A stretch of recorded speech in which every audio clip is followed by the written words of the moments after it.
উপৰেঞ্চি 10,000 টকা এটাতো যদি দিয়ে টিং কেক চলাই আহিব জানো? বেগ এখনে বনাব নোৱাৰে। গতিকে বানত সৰ্বশ্ৰান্ত হোৱা ৰাইজসমূহক যি আচলতে ক্ষতিপূৰণৰ কথা কোৱা হৈছে, এয়া মৰিবলৈ ধৰা মানুহৰ মুখত এক টোপাল পানী দি দিয়াত নিচিনা। আচলতে গোটেই পৰিস্থিতিটোত আমাৰ প্ৰতিগৰাকী দলীয় সভানায়কে যথেষ্ট কষ্ট কৰিছে আৰু এই গোটেই কষ্টখিনি ত্যাগখিনি এই সময়খিনি আমি যে দিছো তাৰ মূল লক্ষ্য এইটোৱেই যে বানত ক্ষতিগ্ৰস্ত এই মহাপ্ৰলয়ত ক্ষতিগ্ৰস্ত প্ৰতিটো পৰিয়াল যাতে পুনৰ সংস্থাপিত হ'ব পাৰে, প্ৰতিটো পৰিয়ালে যাতে মূৰ দাঙি পুনৰ জীয়াই থাকিব পাৰে, উপাৰ্জনক্ষম হ'ব পাৰে, ল'ৰা ছোৱালীবোৰৰ সপোনবোৰ পূৰণ হ'ব পৰাকৈ ঘৰখন যাতে ঠন ধৰি উঠে। কিন্তু বিগত দিনকেইটাত আমি যিটো দেখিছো যে চৰকাৰৰ প্ৰথম অৱস্থাত প্ৰলয়টো আচলতে নিয়ন্ত্ৰণ কৰাৰ ক্ষেত্ৰত, মানুহক সাহায্য প্ৰদানৰ ক্ষেত্ৰত, মানুহক উদ্ধাৰ কৰাৰ ক্ষেত্ৰত চৰকাৰে যিখিনি দায়িত্ব আছিলে, প্ৰশাসনৰ যি দায়বদ্ধতা আছিলে, এই প্ৰশাসনৰ দায়বদ্ধতা বা চৰকাৰী দায়িত্বখিনি পালনত চৰকাৰ প্ৰশাসন সম্পূৰ্ণৰূপে ব্যৰ্থ আৰু তেওঁলোকৰ যি কাৰ্য, তেওঁলোকৰ যি ব্যৱস্থাপনা সেয়া একেবাৰে শোচনীয়। তাৰ পৰৱৰ্তী পৰ্যায়ত চৰকাৰে যি ক্ষতিপূৰণ দিব লাগে এই ক্ষেত্ৰতো কিন্তু চৰকাৰৰ কোনো গুৰুত্ব আমি বিশেষ দেখা নাই। কাৰণ 15,000 টকা আৰু এই দুখন জিলাত ক্ষতিগ্ৰস্ত ৰাইজক 25,000, 10,000 এক্সট্ৰা দিম বুলি যিটো কৈছে সেইটো আমি সকলোৱে বুজি পাওঁ। ঘৰখন ভাঙি লৈ গৈছে, বেৰ নাই, টিং নাই, বিচনা নাই, একোৱেই নাই। একো নথকা ঘৰখনত 15,000 বা তাৰ উপৰেঞ্চি 10,000 টকা এটাতো যদি দিয়ে টিং কেক চলাই আহিব জানো? বেগ এখনে বনাব নোৱাৰে। গতিকে বানত সৰ্বশ্ৰান্ত হোৱা ৰাইজসমূহক যি আচলতে ক্ষতিপূৰণৰ কথা কোৱা হৈছে, এয়া মৰিবলৈ ধৰা মানুহৰ মুখত এক টোপাল পানী দি দিয়াত নিচিনা। মৰিবলৈহে এৰি দিয়া হৈছে আচলতে সহায়ৰ নামত। এক টোপাল পানী দি নিজৰ দায়িত্ব কৰা হৈছে, কিন্তু সেই মানুহজনক জীয়াই তুলিবৰ বাবে অক্সিজেনৰ চিলিণ্ডাৰটোৰ যোগান ধৰি দিয়া হোৱা নাই। গতিকে আমি এইটো দাবী কৰিছো যে 2026 চনৰ 19 জুলাই তাৰিখে হোৱা মহাপ্ৰলয়ত যি ক্ষতিগ্ৰস্ত পৰিয়াল আছে, এই প্ৰতিটো পৰিয়ালক 10 লাখ টকাৰ এককালীন সাহায্য, এককালীন ক্ষতিপূৰণ যাতে চৰকাৰে দিয়ে। আৰু আমাৰ এই কাৰ্যসূচী তেতিয়ালৈকে চলিব যেতিয়ালৈকে চৰকাৰে এই ক্ষতিপূৰণ দিবলৈ বাধ্য নহয়। আমি সকলোৱে আজি এয়া আৰম্ভণি, আমাৰ সভাপতি মহোদয় অনশনৰ জৰিয়তে আজি ইয়াত কাৰ্যসূচী আৰম্ভ কৰিছে। কিন্তু অনাগত দিনত প্ৰয়োজনত গণসমাৱেশ শিৱসাগৰত হ'ব, তিয়কত হ'ব, নাজিৰাত হ'ব, সকলোতে হ'ব আৰু প্ৰয়োজনত দিছপুৰত হ'ব, হিমন্ত বিশ্ব শৰ্মাৰ ঘৰৰ সন্মুখত হ'ব, বিধানসভাৰ বাহিৰত হ'ব। কিন্তু যেতিয়ালৈকে প্ৰতিটো ক্ষতিগ্ৰস্ত পৰিয়াল পুনৰ মূৰ তুলি উঠিব নোৱাৰে, প্ৰতিটো পৰিয়ালক 10 লাখ টকাৰ এককালীন ক্ষতিপূৰণ দিয়া নহয়, তেতিয়ালৈকে আমি কোনো মৌন হৈ বহি নাথাকো।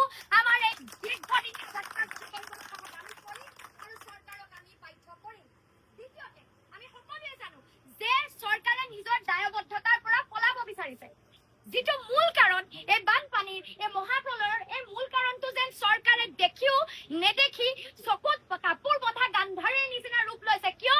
কাৰণ চৰকাৰৰ নামী দামী মন্ত্ৰীৰ তালিকা সেই কয়লা মাফিয়া, শিল খনন মাফিয়া, সেই বালি মাফিয়াৰ গেঙৰ লগত জড়িত হৈ আছে। তেওঁলোকৰ নেতৃত্বতে কয়লা খনন, অবৈধ শিল খনন, বালি খনন চলি আছিলে আৰু তাৰ ফলশ্ৰুতিতে আজি আমাৰ এই অঞ্চলৰ মানুহখিনি মৰিব লগা হ'ল। 100তকৈ অধিক মানুহৰ মৃত্যু হ'ল, সৰ্বশ্ৰান্ত হ'ল। আৰু তাৰ পাছত তেওঁলোকে কি কয়? ডাৱৰ বিস্ফোৰণ হ'ল।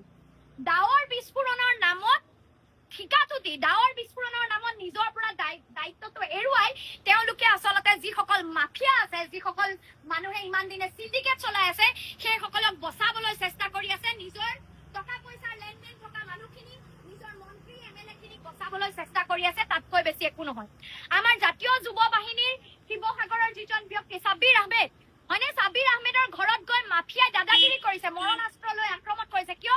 কাৰণ তেওঁলোকে এই মাফিয়াৰ বিৰুদ্ধে মাত মাতিছে, প্ৰেছ মিট দিছে। গতিকে যি গুপ্ত হত্যাৰ পৰিৱেশ, সেই পৰিৱেশো ঘূৰাই আনিবলৈ চেষ্টা কৰিছে কোনোবাই যদি মাত মাতে। কিন্তু আমি ভয় নকৰো। এই মহাপ্ৰলয়ৰ কাৰণ উদ্ধাৰ কৰি প্ৰতিজন দোষী ব্যক্তিক, যাৰ লোভত, যাৰ চিণ্ডিকেটৰ বাবদ আমাৰ মানুহবোৰ মৰিব লগা হ'ল, আমাৰ মানুহবোৰ সৰ্বশ্ৰান্ত হ'ল, সেই প্ৰতিজন ব্যক্তিক CBI তদন্তৰ জৰিয়তে যদি শাস্তি প্ৰদান কৰা নহয়, হিমন্ত বিশ্ব শৰ্মাই এক ৰাতি একদিনো শান্তিত শুব কিন্তু নোৱাৰে। তাৰ বাবে আমি প্ৰতিবাদ কৰি যাম আৰু কৰি থাকিব লাগিব।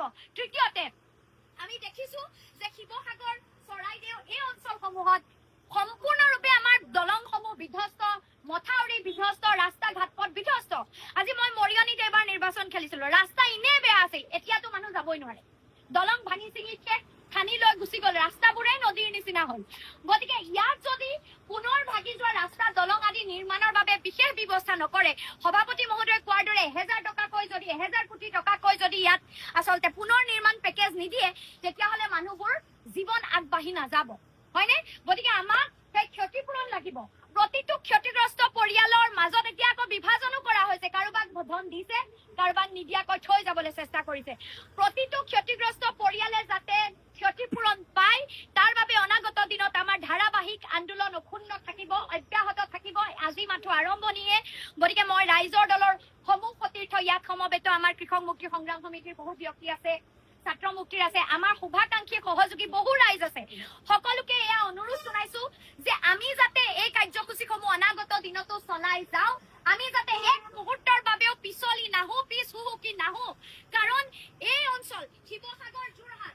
অসমৰ আটাইতকৈ সম্ভ্ৰান্ত মানুহখিনি থকা ঠাই হয়নে শিক্ষাৰ নগৰী বুলি কওঁ সংস্কৃতিৰ নগৰী বুলি কওঁ স্বৰ্গদেউৰ ইতিহাস আছে এই মানুহে কেতিয়াও কাৰো ওচৰত হাত পাতিব খোজা নাছিল এই মানুহবোৰে কাৰো ওচৰত মূৰ তল কৰি থিয় হ'ব খোজা নাছিল এই মানুহে সদায় চকুত চকুত হৈ ৰজাঘৰৰ চকুত চকুত হৈ নিজৰ স্বাভিমানৰ কথা গৌৰৱৰ কথা ক'ব খোজা মানুহ আছিল আজি স্বাভিমানী সেই মানুহখিনি হাত পাতি ৰাজপথত ৰৈ থাকিব লগা হৈছে গাড়ী আহিব কোনোবাই সাহায্য দিব আনলৈ বাট চাব লগা হৈছে হয়নে নহয় এই স্বাভিমান এই যি আত্মবিশ্বাস এই গৌৰৱ উজ্জ্বল ইতিহাস অক্ষুণ্ণ থাকিবলৈ আমাৰ মানুহবোৰ পুনৰ কাৰ্যক্ষম পুনৰ স্বাৱলম্বী পুনৰ উদ্ধাৰ হ'বই লাগিব আৰু তাৰ বাবে আমি সকলোৱে যুঁজিব লাগিব যে 10 লাখ টকাৰ ক্ষতিপূৰণ যাতে প্ৰতিটো ক্ষতিগ্ৰস্ত পৰিয়ালে পায় আৰু এই ক্ষতিপূৰণ নিদিয়া পৰ্যন্ত মই অনুৰোধ কৰিম আমাৰ প্ৰতিজন শুভাকাংক্ষীক যাতে আমি এটা খোজো পিছ হুহুকি নাহো আমি আমাৰ এই যুদ্ধ আমাৰ এই যাত্ৰা চলাই যাওঁ যাতে অনাগত দিনত ভৱিষ্যতেও যদি এয়া হয়